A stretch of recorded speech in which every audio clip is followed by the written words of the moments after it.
Hi everyone! Alam niyo ba, nangyari sa akin ang isang bagay na talagang nagbigay ng aral sa akin pagdating sa pera.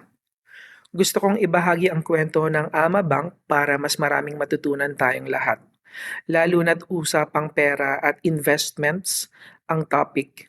Nalaman ko na kaya akong makabit ng inflation sa kanila dahil mataas na interest rates nila compared sa mga malalaking bangko. Kaya naman, naisip ko na ilagay ang emergency fund ko sa Ama Bank para siguradong tutubo ng mas malaki ang savings ko. Pero tandaan, nag-ingat ako na hindi lalagpas ng 500,000 dahil yun ang covered ng PDIC o Philippine Deposit Insurance Corporation. Alam nyo ba na kung lumagpas ako doon, hindi na protektado ang pera ko?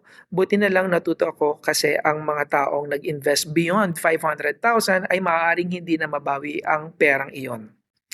Ngunit dumating ang di inaasahan na shutdown ang Ama Bank dahil sa desisyon ng Bangko Sentral ng Pilipinas o BSP at dahil dito hindi ko pa rin nakuhang pera ko hanggang ngayon. Ganito ang sistema. Oo, insured ang pera ko ng PDIC pero ang natutunan ko ay hindi rin ganun kabilis ang proseso. Pagdating sa emergency funds, time is crucial. Hindi mo pwedeng hintayin ang ilang buwan o taon para mabawi ang kailangan mong pera. Kung ikaw ay may savings na lagpas na 500,000, dapat mong tandaan na ang PDIC ay magko-cover lang ng maximum na 500,000 kada depositor, kada bangko. Kapag mas malaki ang pera mo sa bangko tulad ng milyon, nasa risk ka na mawalan ng malaking bahagi nito kung may problema sa bangko. That's a harsh reality many people face. Ito ang leksyon dito.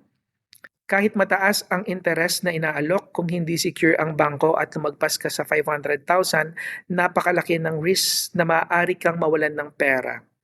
Kaya ngayon, after my experience, I want to offer you a solution na hindi lang tungkol sa pag-save ng pera, kundi siguradong tutubo ka, protektado ka pa. Alam nyo ba na ang PruLove Wealth ay nagbibigay ng guaranteed 4% per year? Nakita for 7 years? Hindi lang yon, guaranteed money back pa after 7 years.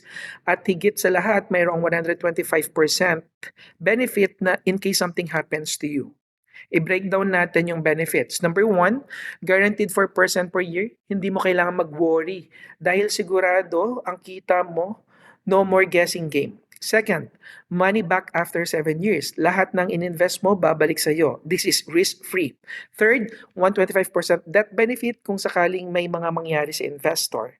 Ang pamilya ay hindi iiwan ng walang pera. Mas malaki pa sa ininvest mo ang makukuha nila. Unlike sa mga bangko na limitado lang ang insurance coverage at may mga risk na mawalan ka ng pera, sa PruLove Wealth, hindi lang nakatabi ang pera mo, lumalago pa, and ang pinakamaganda rito, protektado ka.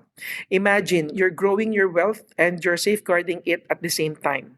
Lahat or alam natin na tumataas ang mga presyo ng bilihin dahil sa inflation.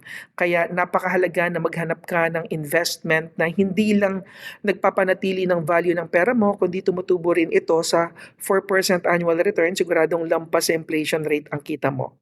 So if you're serious about securing your financial future, i-type ang I'm watching dito sa comment section. Don't forget to like, share, and follow me for more tips on how to grow and secure your wealth. Spread the knowledge para mas marami pa tayong matulungan.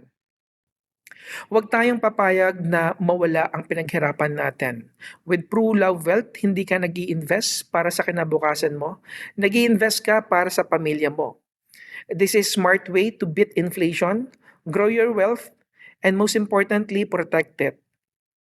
Let's be wise with our money. Let's choose PruLove Wealth. Kung gusto nyong malaman pa ang detalye about PruLove Wealth, i-type nyo lang ang I'm interested sa comment section. Huwag kalimutang mag-follow para sa susunod na episodes natin. Together, we can achieve financial freedom.